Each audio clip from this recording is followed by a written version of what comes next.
journey of ascension was not merely through the heavens, it was a passage into the very essence of creation itself. And now, as the messenger of Allah reached the final boundary, he stood where no soul had stood before, at the limit where creation ends and the divine presence begins. Then he reached the station of Qāba Qawsayn, closer than 2 bow lengths, or even nearer. This was the moment of ultimate nearness, where no barrier remained between the messenger and his Lord. He saw what no eye had seen, heard what no ear had heard, and knew what no heart had ever conceived. He did not see with the eyes of the body, nor did he perceive with the mind. He witnessed with the vision of the soul, pure and unrestricted. Here the divine addressed him, not through words, for words belong to creation, and the messenger responded, not with speech, but with absolute submission. It was here that Allah, the Most Merciful, bestowed upon him the final divine revelation, a covenant unlike any before it.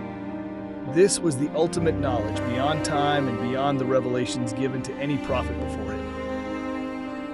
Among the gifts of this night was the command of Salat, the 5 daily prayers, not as an obligation, but as a means of ascension, a path opened for all who seek nearness to their Creator. Just as the messenger was lifted beyond the boundaries of creation, so too can the faithful rise in nearness through prayer, for Salat is the mirage of the believer. Then the messenger was shown the eternal guardians of divine knowledge, the light of those who would carry the trust after him. Before him, he saw the radiance of his own household, the Ahlul Bayt. Their names were inscribed in celestial light, each one a beacon of guidance for the faithful until the end of time. And the divine voice called out, "O Muhammad, they are the keys to guidance, the doors to mercy, the protectors of my religion. Through them the truth shall be preserved, and through them my light shall never fade." This was the confirmation of Wilayah, the divine covenant that bound the messenger's mission to the leadership of the Purified Household.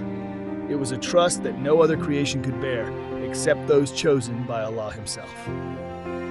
With the completion of this journey, the messenger of Allah descended back through the heavens. But though he returned, he was never the same. He had seen what no soul had seen, carried what no mind could grasp. The night had not passed, the world had not noticed, yet the universe had changed forever. He had ascended beyond creation, yet he returned as the greatest mercy to creation. For his mirage was not only his, it was a path open for those who would follow in his footsteps, through knowledge, through prayer, through divine guidance.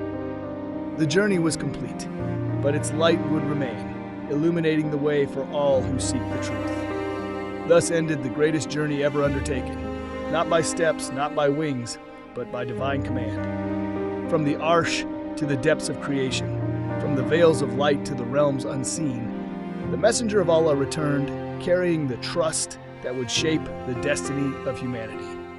And from this moment onward, the path to Allah was no longer veiled. It was open, clear, and illuminated by the light of the Ahlul Bayt, the eternal guides of divine wisdom. This was the mirage, not a legend, not a dream, but the most profound truth of existence itself. Stories don't end when the words stop. They live on in those who listen, reflect, and share. If this story resonated with you, let's keep the journey going. Subscribe, share, and join this growing space of wisdom and wonder. Your voice matters. Until next time, stay curious, stay enlightened.